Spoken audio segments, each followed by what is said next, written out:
নমস্কার বন্ধুরা, কেমন আছেন সবাই? আশা করি অনেক ভালো আছো। আমি অনেক ভালো আছি। ত্রিপুরা ছোট্ট একটা গ্রাম থেকে আমি পঞ্চমী। বন্ধুরা, আমি এখন বর্তমানে বাপের বাড়ি আছি। বাপের বাড়িতে ছোট্ট একটা জাম গাছে ছোট্ট ছোট্ট জাম ধরেছে। যেই না আমি বাবাকে বললাম, বাবা আমাকে জাম পেড়ে দাও, জাম অনেক সুন্দর গাছের মধ্যে পেকে রয়েছে, সেই বাবা দেখো জাম পাড়তে লেগে গিয়েছে। কিন্তু কি বলো বন্ধুরা, এত সুন্দর করে পেকেছে কিন্তু একটাই জাম পড়ছে না। এত কষ্ট করা হচ্ছে, তারপরে জাম পড়ছে না। লাস্ট পর্যন্ত তো বাঁশটা ভেঙেই গিয়েছে। যাই হোক বন্ধুরা, বাবা কিন্তু এত রোদের মধ্যে আমার জন্য শুধু জাম পাড়তে লেগেছে। আর অনেক কষ্ট করে, বেশি কয়টা না, একটুই জাম পাড়া হয়েছে। আর পাখিরা কিন্তু খেয়ে কিন্তু অনেক জাম নিচে ফেলে রেখেছে।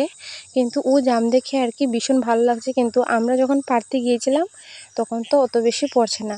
যাই হোক, কিছু করার নেই, বাবা অনেক কষ্ট করে লাস্ট পর্যন্ত তো বাঁশটা ভেঙে গিয়েছিল, এই কয়টা জামই পেরেছে। কিন্তু এই কয়টা জাম দিয়ে তো আর ভর্তা হবে না, সে কারণে দেখো আমি টুপ করে গিয়ে গাছ থেকে 3টে লেবু নিয়ে আসলাম।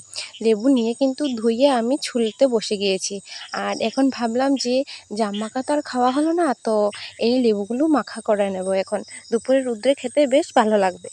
তো এখন আমি লেবুগুলো ছুলে নিয়েছি, আর এখন লেবুগুলোর বিষ ছাড়িয়ে আর ওই যে বুকটা ফেলে আর কি লেবুগুলোকে ছোট্ট ছোট্ট করে কেটে নেব। আর এখন কিন্তু আমি ছোট ছোট করে কেটে নিচ্ছি।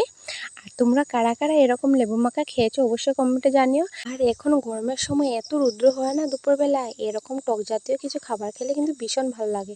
যাই হোক বন্ধুরা, এই দেখো আমাদের বাড়িতে একজন সদস্য এই হয়েছে এবার নতুন মা, আর চুপচাপ বসে রয়েছে এখানে। আমি লেবু কাটছি। যাই হোক বন্ধুরা, আমার লেবু কাটা এখন কমপ্লিট হয়ে গিয়েছে। এখানে গুঁড়ো লঙ্কা দিয়ে দিয়েছি, আর এখন নুন দিয়ে ভালোভাবে একটা মেখে নেব।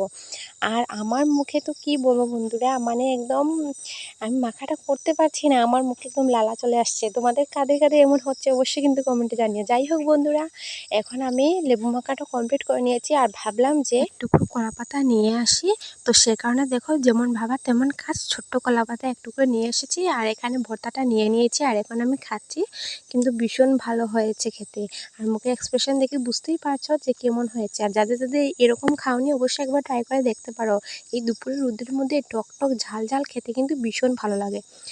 আর কি বলবো বন্ধুরা, আমার তো ভীষণ ভালো লেগেছে। আর যে কোনো খাবার কিন্তু কলা পাতাতে ভীষণ ভালো লাগে, যেমন কোনো ভর্তা জাতীয়। যাই হোক, আমাদের আর কি দুটো গাছের মধ্যে অনেক কাঁঠাল ছিল, তো ওগুলো আর কি বিক্রি করা দেওয়া হয়েছে। ওগুলো পেড়ে কিন্তু এখানে সমস্ত কাঁঠাল রেখা দেওয়া হয়েছে।